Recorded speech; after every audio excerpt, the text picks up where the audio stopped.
أهلا ومرحبا بكم في برنامجكم المفضل كوفي توك ويز سماسينو. عاملين ايه؟ يا رب تكونوا بخير وانتوا بتشوفوا الفيديو ده. وحشتوني جدا. اول حاجة، الجو برد، فانا عندي هنا الكاندل دي محتاجة بصراحة ان انا اولعها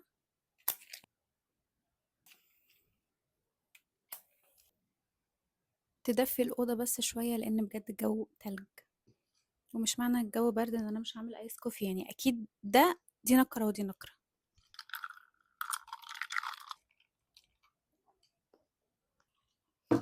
حبيت ان انا اقعد على السرير واتغطى عشان بجد انا بردانة جدا جدا، كل اطرافي متلجة. نخش في الموضوع على طول. الفيديو ده اتطلب مني من اول ما بدات على اليوتيوب. في حد دلوقتي هيقول لي بداتي على اليوتيوب ايه؟ انت بس قناتك فيها 2000 مشترك وانت لسه ما حققتيش الشروط. هقول لكم ان انا عندي قناه تانية هسيبها لكم هنا، فيها 21,000 مشترك، بدأها من سنتين وحوالي شهرين أو 3. فأنا هقول لكم خبرتي وهحكي لكم ايه اللي حصل معايا. الفيديو ده كل الناس صورته على اليوتيوب، بس أنا شفت كل الناس اللي صورت الفيديو ده ولا حد فيهم اتكلم عن الأرباح وقال أرقام. أنا والله العظيم في الفيديو ده هقول لكم أرباح اليوتيوب كام بالمصري وبالدولار، والار بي ام بتاع كل فيديو كام، والألف مشاهدة عليها كام، 1000 جنيه. هقول لكم أسرار والله العظيم يا جماعة ما شفت حد بيقولها على اليوتيوب. فقبل ما نبدأ الفيديو، اشتركوا في القناة وفعلوا زرار الجرس، وكمان تروحوا تشتركوا في قناتي التانية. ويلا بينا نبدأ. خليني أبدأ معاكم بأول حاجة، وهي ايه هي شروط اليوتيوب. شروط اليوتيوب لو انتوا عايزين تبدأوا قناة، ان انتوا لازم تجيبوا 4000 ساعة مشاهدة، وده هو أصعب شرط. والشرط التاني ان انتوا تجيبوا 1000 مشترك. بس هقول لكم ازاي تحققوا الشروط دي بكل سهولة، وهي الاستمرارية. في الأول عشان تحققوا الشروط بسرعة لازم تنزلوا فيديوهات كتير وتكون فيديوهات طويلة، لأن كل ما الفيديو يكون طويل كل ما هيتشاف عدد ساعات أكتر، فده هيخليكم إن انتوا تحققوا الشروط بسرعة وتجيبوا الساعات بسرعة. ل1000 مشترك انتوا ممكن في شهر تجيبوها، أما ال4000 ساعة دول بيكونوا كتار شوية، فانتوا ممكن تقعدوا مثلا يعني من 3 شهور ل6 شهور عقبال ما تجيبوهم. أنا الحمد لله في قناتي الأولى قعدت بالضبط 3 شهور عقبال ما جبت ال4000 ساعة مشاهدة، أمّا المشتركين جبتهم في شهر. اليوتيوب بيبقى مدّيكم سَنة كاملة إن أنتم تحققوا فيها الشرطين دول. زي ما قُلت لكم لو استمريتوا في تنزيل الفيديوهات بجودة كويسة، بصوت كويس، بمحتوى فعلًا كويس، في خلال 3 شهور إن شاء الله هتكونوا حققتوا الشروط بتاعة القناة. طيب إيه هي أصلًا صناعة المحتوى؟ صناعة المحتوى ده إن أنتِ بتكوني عندِك حاجة هتفيد الناس، أو حاجة هتسلي الناس، أو حاجة أنتِ بتعرفي تعمليها حابة تشاركيها مع الناس، أيًا كان بقى إيه هي الحاجة اللي أنتِ بتحبيها. هتطلعي تطبخي، هتطلعي تدّي نصايح، هتطلعي تصوري فلوجات يومية، تنضيفات إن هي تشجّع الناس التانية إن هي تتشجّع بيكِ وتقوم ترتّب بيتها، تقوم تنضّف، تتسلّى وهي بتنضّف وهي بتتفرّج على الفيديو بتاعِك.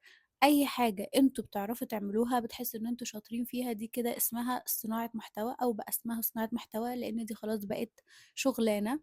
صناعة المحتوى بقت شُغل، يعني full time، شغل زي أي شغل في شركة، في بنك، في أي مكان في الحياة. وعايزة أقول لكم كمان إن في ناس كتير أوي بتكون نِفْسها تطلع تقدّم محتوى، بس بتكون خايفة إن هي لو ما طلعتش بوشّها إن فيديوهاتها مش هتتشاف أو كده. لأ، في ناس كتير جدًا على اليوتيوب مشهورة أوي ما شاء الله ما بيطلعوش بوشّهم، بس الناس بتتشد ليهم من المحتوى الكويس، من الإضاءة، من الصوت، من التصوير، من الصورة المصغّرة. كل الحاجات دي هتشد الناس إن هي تدخل وتدوس على الفيديو بتاعِك وتتابعِك حتى لو أنتِ مش بتطلعي بوشِّك. فكون إن أنتِ تطلعي بوشِّك ده لو أنتِ شايفة أو بتقولي إن لأ ما حدش هيشترك أو هيحبّني طول ما أنا مش باظهر، لأ خالص، ناس كتير جدًا مش بتظهر وبتطلع بس بصوت أو بتصوّر الحاجة اللي هي بتعملها، وعندها مشتركين كتير وعندها ناس بتحبها وبييجي لها أرباح وكل حاجة. نيجي بقى لنقطة مهمة واللي كلنا عايزين نعرفها، وهي اليوتيوب بيدّي فلوس ليه؟ أو إيه اللي أنتِ بتعمليه في اليوتيوب بيخلّيه يدّيكِ فلوس؟ بُصّوا، اليوتيوب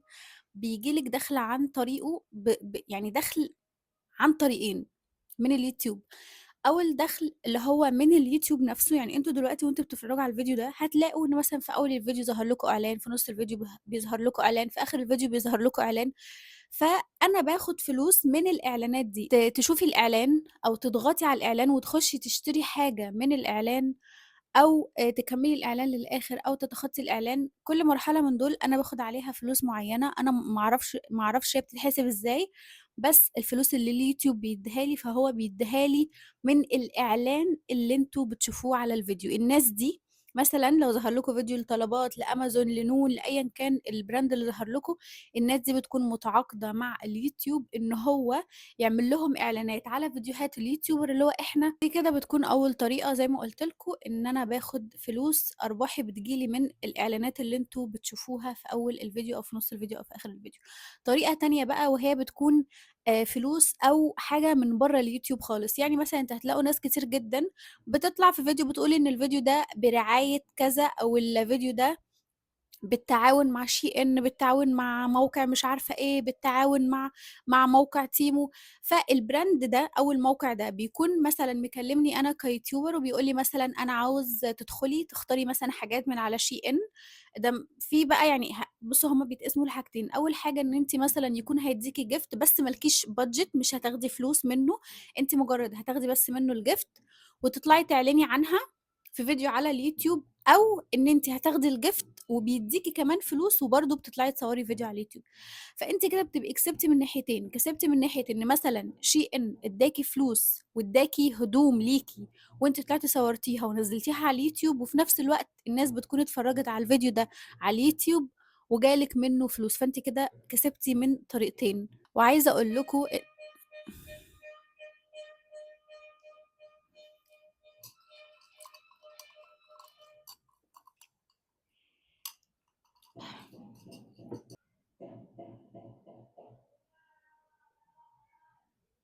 عايزة أقول لكم بس نقطة مهمة، إن أنا قبل ما أدخل اليوتيوب أنا دايمًا كنت شايفة إن الشغل ده سهل جدًا، وأنتم يعني بتعملوا إيه عشان تاخدوا الفلوس دي، وأنتم أصلًا ما بتتعبوش في حاجة، وأنتم مجرد إن أنتم بتصوروا وبتخرجوا وبتتبسطوا وبتاخدوا فلوس وبتاخدوا هدايا. والله يا جماعة والله الموضوع ما بيبقاش كده، التصوير صعب، المونتاج صعب، وعايزاكم تفهموا إن أنا مثلًا لمّا قناتي بيبقى الreach فيها عالي والمشاهدات كويسة، أنا لو قعدت يوم واحد ما نزّلتش فيديو القناة بتُقع، فأنا بابقى مضطرة، أنا لو هابقى باموت كده أنا بابقى مضطرة أقوم وأصوّر وأمنتج وأشوف شغلي عشان قناتي هتُقع. فاليوتيوب ده مرّة up مرّة down، يعني لو أنتِ ما استمريتيش فيه واستغلّيتِ الوقت اللي هو بيكون reach قناتِك عالي والمشاهدات كويسة والأرباح بتدخل لِك كويس، أنتِ كده مش هتستفادي، لإن اليوتيوب مش طول السنة اليوتيوب بيدخّل أرباح كويسة، يعني آخر 3 شهور في السنة هتاخدوا منّهم أحلى أرباح، أو على الأقل هتقفّلي الtarget بتاعِك اللي هي $100 في الشهر عشان اليوتيوب يبعتها لِك. أول السنة الدنيا بتبقى ميّتة تمامًا، تمامًا. فلازم إن مثلًا أنا أستغل الوقت اللي بتبقى مشاهداتي فيه عالية، بيبقى المُعلنين عاملين عروض زي مثلًا أوقات الBlack Friday زي ما قُلت لكم آخر 3 شهور في السنة بيبقى في بقى Black Friday وخلاص الناس عايزة تخلّص البضاعة اللي عندها، فبيقعدوا بقى يعملوا إعلانات وخصومات، فده بيكون أحسن 3 شهور في السنة، والأرباح اللي هم بالنسبة مثلًا لليوتيوبر أو البلوجرز أو أي حد عمومًا بيشتغل على السوشيال ميديا، آخر 3 شهور في السنة دول بيكونوا أحسن 3 شهور إن أنتم تقدروا تدخّلوا فيهم فلوس، مشاهداتكم بتبقى عالية، المعلنين بيدفعوا، ده غير إن أنتم في الأول يعني مثلًا أنا أول ما بدأت كنت مثلًا إيه، كاتبة عندي كذا فيديو، بعد كده بقى خلاص الناس بقى بتبدأ تكتب لِك إنه لأ محتواكِ بقى شبه بعض، أنتِ كمان بتبقي عايزة بقى لأ عايزة تطوّري من نفسِك، عايزة تفكّري في محتوى يعلّي مشاهداتِك، لإن أوقات كتير جدًا بتيجي عليكِ فترة القناة حرفيًا بتبقى ميتة، ميتة، فلازم إن أنتِ تشتغلي على نفسِك، تطوّري من نفسِك، تفكّري في محتوى يجذب، محتوى الناس تكمّله للآخر، محتوى الناس على الأقل تعدّي منّه نُص الفيديو عشان يجيب لِك أعداد ساعات، يجيب لِك فلوس. عايزة أقول لكم إن ما فيش أسهل من إن أنتِ تجيبي أفكار وتجيبي محتوى، لإن أصلًا اليوتيوب كلّه محتواه واحد، نفس المحتوى، نفس الفيديوهات، بس اللي بيميّز هنا شخص عن التاني إن هو بيصوّر الفيديو بطريقته. يعني أنا الحمد لله من ساعة ما بدأت عمري ما جالي comment مثلًا أنتِ بتقلدي فلانة أو أنتِ بتقلدي كذا، لأ، أنا ممكن أكون عاملة فيديو نفس ما يوتيوبر تانية عاملاه بالضبط، نفس محتواه بالملي، زي مثلًا فيديوهات تحدي يوم كامل باللون البينك، تحدي مش كل اليوتيوب عمله، ما فيش حد ما عملش التحدي ده، بس كل واحد عمله بطريقته، بأسلوبه، بشخصيته، بهزاره، بضحكه. فبالتالي أنتِ اليوتيوب مليان إن أنتِ تاخدي أي فكرة، ودي على فكرة ما اسمهاش سرقة خالص لو أنتِ خدتِ فكرة فيديو من حد، لإنه أصلًا غالبًا العرب كلّهم بيكونوا واخدين أفكار من اليوتيوبر الأجانب، وده اللي أنا اكتشفته بعدين، كنت باشوف أفكار فيديوهات روعة، روعة، اللي هو باقعد أقول لنفسي الناس دي بتجيب الأفكار دي منين؟ فلمّا بدأت أتعمّق أوي وبدأت إن أنا أتابع يوتيوبر أجانب، لقيت إن هم أصلًا مصورين الفيديوهات دي من سَنة ومن سنتين، والناس دي واخدة الفيديوهات منهم، فدي أنا باعتبرها إن هي مش سرقة ولا حاجة، بس زي ما قُلت لكم لازم تميّزي نَفْسِك، ما ينفعش إن أنتِ تبقي copy paste من حد، لإنِّك أول حاجة هتتهاجمي، تاني حاجة مش هتتحبّي، لإن أنتِ بتقلدي شخصية تانية، بتاخدي أفكار ومحتوى copy paste لشخصية تانية، فمش هتتحبّي، هتتهاجمي، مش هتلاقي حد بيدعمِك، مش هتلاقي أصلًا حد بيشترك عندِك، مش هتلاقي حد بيعمل لِك like، فلازم تكونوا مميزين بالمحتوى بتاعكم، مش شرط يكون محتوى مختلف عن اليوتيوب، هو نفس المحتوى بس بطريقتكم، شخصيتكم، وطباعكم، هتلاقوا إن في ناس بتحبكم، في ناس بتشترك، في ناس تقول لكم أنا يومي مش بيعدّي من غيركم، زي ما أنتم ما بتقولوا لي كده. طيب حاجة مهمة أوي برضه، إزاي نبدأ يوتيوب؟ إيه الحاجات اللي أنتِ هتبقي محتاجاها ضروري، ضروري عشان تبدئي قناة على اليوتيوب؟ صدقيني أنتِ مش محتاجة أي حاجة ضروري خالص غير الموبايل اللي أنتِ بتتفرجي عليَّ منه دلوقتي. أيًا كان نوع موبايلِك إيه، أنتِ مش محتاجة أيفون، أنتِ مش محتاجة ring light، أنتِ مش محتاجة مايك، أنتِ مش محتاجة stand، كذا نوع stand، أنتِ مش محتاجة كل ده خالص، والله العظيم أنا أول ما بدأت كنت باحط مثلًا علبة makeup على علبة مش عارفة إيه، على إزازة perfume وأقعد أحط حاجات، حاجات، حاجات عشان أسند الموبايل عليهم وكنت باصور. في المطبخ نفس الحاجة، كنت باحط مثلًا علبتين توابل فوق بعض مع حامل المناديل وأروح مثبتة كده الموبايل وأبدأ إن أنا أصور. كنت الأباجورة اللي هي الأباجورة بتاعتي، كنت شايلة منها البتاعة البينك دي اللي أنتم عارفينها، وكنت حاطة لمبة كبيرة، لمبة اللي هي الكبيرة، وهي دي كانت الring light بتاعتي. والله العظيم يا جماعة أنا باقول لكم الحقيقة وباقول لكم على اللي أنا كنت باعمله، ما كنتش عندي مايك، أنتم عارفين أنا لسه جايبة المايك والring light والإضاءة الصغيرة اللي أنا اشتريتها، أنا لسه جايباهم من ساعة عيد ميلادي، من شهر 12 بعد سنتين، أنا ما طوّرتش من نفسي غير بعد سنتين، لإن في الأول الأرباح بتاعة اليوتيوب بتبقى قليلة جدًا، جدًا، لكن بعد كده واحدة واحدة أمّا تبدأ ييجي لِك أرباح وتبدئي إن أنتِ تحوّشي، هتبدئي بقى تغيّري موبايلِك، تجيبي مايك، تجيبي إضاءة، تجيبي stand، تعملي كده background حلوة تصوّري فيها، تضبّطي أوضتِك، تضبّطي مكانِك، لكن مش طبيعي إن أنتِ تبقي لسه بادئة وعايزة تبدئي مثلًا زيي مثلًا، وأنا ما باقولش إن أنا أحسن واحدة يعني، بس مش طبيعي إن أنتِ عايزة تبدئي تبقي زي واحدة بقى لها سنتين في المجال، ما هو ما هي لا تُعقل، يعني مش هينفع، مش هينفع، لازم أنتِ تعدّي بمراحل عشان تعملي كده، يعني تعلّي من نَفْسِك، تطوّري من نَفْسِك، فما ينفعش إن إحنا نقارن نَفْسنا إن أنا مثلًا داخلة أنا عايزة أبقى زي واحدة بقى لها 3، 4 سنين في اليوتيوب، ما هي مش هينفع، أنتِ لازم يعني مش هينفع إن أنتِ تطلعي تنُطّي النطّة دي كلّها، لازم تطلعي السلِّم خطوة، خطوة. عايزة أقول لكم إن اليوتيوب بيعشق الاستمرارية، يعني شوفوا أنا بادئة على القناة بقى لي قد إيه، أنا أول ما بدأت كنت بانزّل فيديو يوم آه ويوم لأ، يوم آه ويوم لأ، وكنت منتظمة جدًا، جدًا. بعد كده بدأت إن أنا أنزّل فيديو كل يوم، كل يوم حرفيًا بانزّل فيديو، أنا بقى لي أكتر من 6 شهور كل يوم بانزّل فيديو على قناتي التانية، لإن دي قناتي الأساسية، فأنتم متخيلين التعب والمجهود والوقت والأفكار اللي الواحد بيقعد يجيبها، فاليوتيوب بيحب كده، بيحب إن هو يشوفِك مستمرة، حتى لو أنتِ في الأول هتبقى مشاهداتِك قليلة ومش بيدخل لِك أرباح وكده، بس صدقيني اليوتيوب ده عامل زي الأرض الفاضية، فلمّا تقعدي تزرعي فيها، تزرعي، تزرعي، تزرعي وترمي فيديوهات، فيديوهات، فيديوهات، بعد كده لمّا قناتِك دي تقدم، الفيديوهات دي كلّها هتفضل تجيب لِك في مشاهدات وتدخّل لِك في فلوس، حتى لو أنتِ قعدتِ فترة طويلة مش بتنزّلي فيديوهات، الفيديوهات دي هتفضل إن هي تدخّل لِك برضه أرباح، فاليوتيوب عايز استمرارية وعايز صبر، وصبر بمعنى كلمة صبر، مش صبر اللي هو لأ، أنتِ ممكن تصبري سنين. أنا أول ربح خدته بعد ما بدأت القناة كان بعدها بسنة، يعني أنا حققت الشروط في 3 شهور وبعدهم ب9 شهور جالي أول ربح اللي هو كان $100. فاليوتيوب بيحتاج صبر، ولو أنتِ داخلة يوتيوب عشان بس اللي هو يالّا، يالّا بسرعة أنا عايزة فلوس، أنتِ مش هتطولي الفلوس، أنتِ مش هتلمحي جنيه واحد، لكن لو أنتِ داخلاه كحُب وإن أنتِ عندِك حاجة تقدّميها وإن أنتِ بتحبي التصوير، بتحبي تتكلمي قدّام الكاميرا، بتحبي إن أنتِ تقعدي كده تضبّطي الإضاءة وتضبّطي الجو حواليكِ، بتحبي تمنتجي، أنا باعشق أمنتج، باحب أمنتج جدًا، دي بجد يمكن أنا باحب أمنتج أكتر مما باحب أصوّر.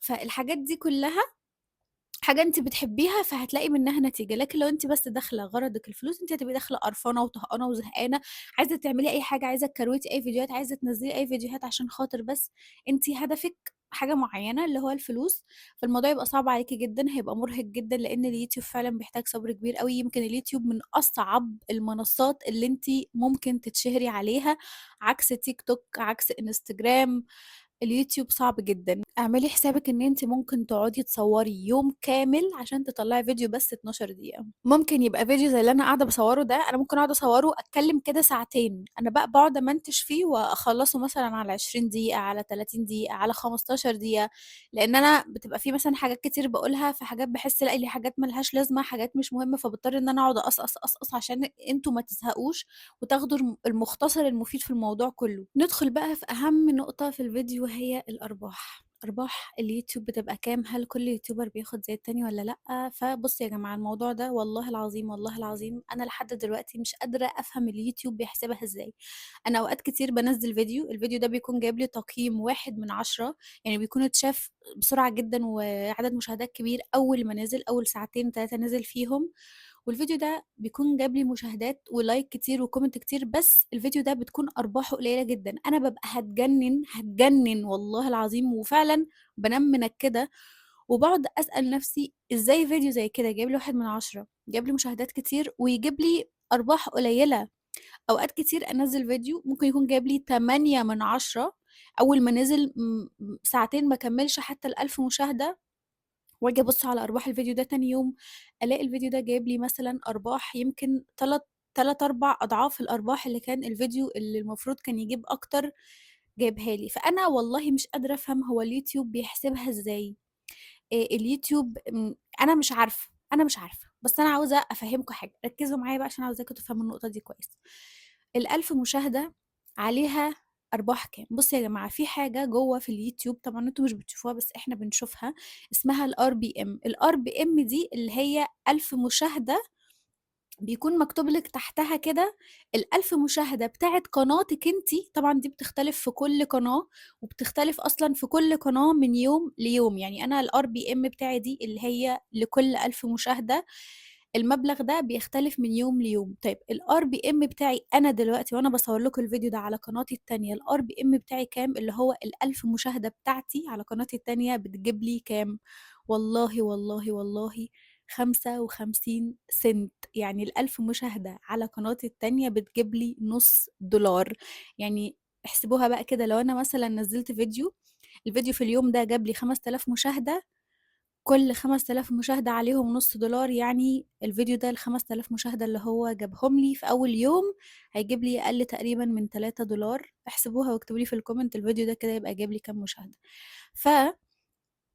نُص دولار، أنتم متخيلين؟ نُص دولار أنا أرباحي من اليوتيوب ولا حاجة، ولا حاجة، أنا الشهر اللي فات والله العظيم ما جِبت حتى $85.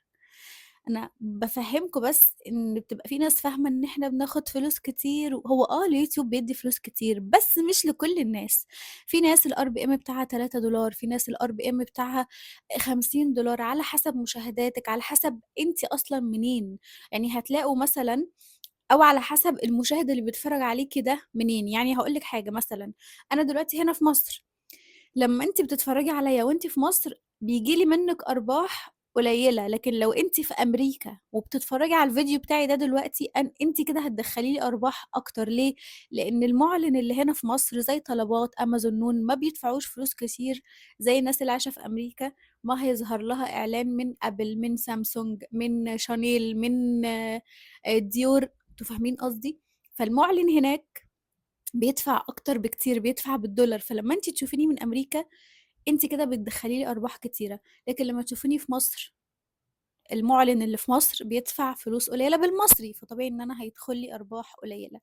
عايزة أقول لكم إن يمكن مصر أقل دولة بتاخد أرباح، يمكن دول الخليج بتاخد أعلى شوية، طبعًا الدول بقى الأجنبية بتاخد أكتر بكتير، بكتير، بكتير من الأرباح، فاللي بيتحكم في الربح الفيديو بتاعكم على حسب المشاهد اللي بيتابعِك منين، وأنا طبعًا مصر رقم 1 عندي، ليّا أكتر متابعين بيتفرّجوا عليّا من مصر، بعدها كده السعودية، بعدها مثلًا العراق وليبيا، فكلّهم دول يعني إيه، المُعلنين بتوعهم مش بيدفعوا كتير زي مثلًا لمّا حد بيشوفِك من أمريكا، فبيدفع كتير أوي للإعلان اللي هيتحط عندِك، فاهمين؟ دي بقى النقطة ما حدش والRPM ده اللي هو لكل 1000 مشاهدة ده مش ثابت خالص عندي، يعني أوقات بيطلع.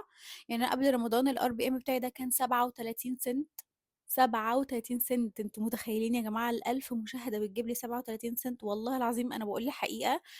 ومش هتلاقوا أصلًا حد طلع اتكلم في الموضوع ده خالص، لإنه كله ما بيحبش يقول أو يتكلم في الموضوع ده. بس أنا عاوزة أفهّمكم آمم إن الناس اللي بتبقى فاكرة إن إحنا بناخد فلوس كتير وكل شهر دولارات، وغير أصلًا إن اليوتيوب ما بقاش يدّي دولار دلوقتي، يعني الفلوس بتبقى في حسابِك دولار، لكن لمّا بتتحولي لِك على البنك بتنزل لِك بالمصري. يعني الأول في أول ما بدأت كان مثلًا أجيب $100 كانت تتبعت لي على البنك $100 أروح أسحبها $100 تبقى في إيدي $100. دلوقتي لأ، لو جِبت $100 بتيجي لي على البنك مثلًا 4000 جنيه، أروح أسحب 4000 جنيه، لكن ما آخدش دولارات خالص. الموضوع ده اتلغى من شهر 5 اللي فات. فزي ما قُلت لكم الأرباح مش ثابتة خالص. الRPM ده ممكن يوم يعلى، ممكن يوم ينزل، يعني ممكن مثلًا في يوم أزيد 2 سنت كمان. يعني أعلى RPM وصلت له والله كان 58 سنت.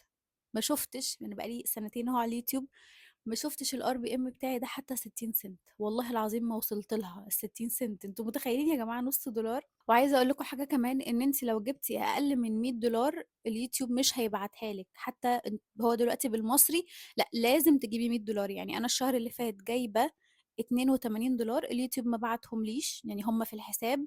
لمّا أكمّلهم $100 بقى 100 بقى 110 120 150 200 300 1000. أهم حاجة إن أنا أوصل لل$100 وبعد كده هيبعتهم لي. طيب اليوتيوب بيدّيكم الفلوس إمتى؟ بيدّيها لكم متأخّر. يعني مثلًا إحنا دلوقتي في شهر كام؟ في شهر 3. أرباح شهر 2، يعني أنا اشتغلت شهر 2 كُلّه، شهر 2 كُلّه ده هاخده يوم مثلًا 21/3. وشهر 3 هاخده يوم 21/4. وشهر 4 هاخد أرباحه يوم 21/5. وشهر 5 هاخد أرباحه يوم 21/6. فاليوتيوب بيدّيكِ الفلوس من معاكِ من يوم 21 لحد يوم 26 لمّا بيبعتها لِك على البنك. الأول اليوتيوب على يوم كده 10، 11 في الشهر بيحوّل لِك الفلوس دي على موقع اسمه AdSense. ومن يوم 21 ليوم 26 AdSense ده بيبعتها لِك على حسابِك الشخصي في البنك.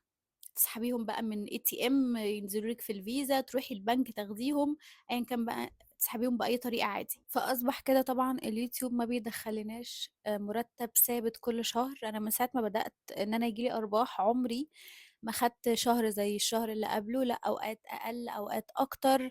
وأكتر وقت بيدخل لي فيه ربح لمّا شهر بييجي على شهر. يعني مثلًا أنا لو كل شهر هيدخل لي $100، مثلًا الشهر اللي فات جِبت 82، الشهر ده ممكن أجيب مثلًا 82، فأصبح كده إن أنا داخل لي أكتر من $100.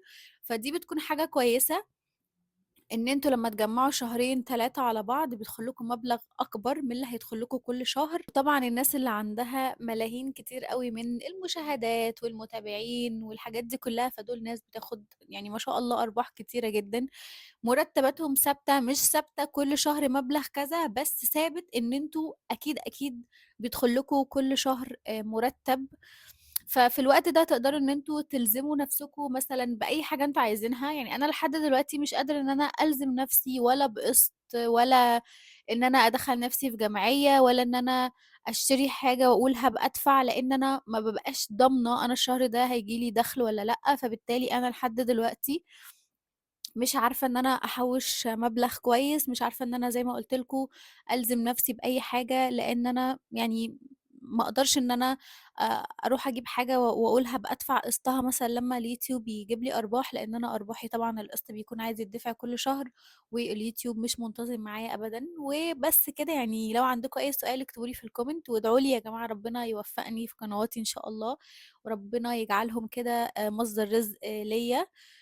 وبس كده. لو عايزين تسألوا على أي سؤال اكتبوا لي في الكومنت وإن شاء الله هارُد عليكم. واكتبوا لي أنتم عايزين الفيديو الجاي يكون عن إيه، واكتبوا لي هل أنتم فعلًا استفدتوا من الفيديو ده حاجة والّا لأ. وبس كده، وإن شاء الله أشوفكم الفيديو الجاي. باي باي.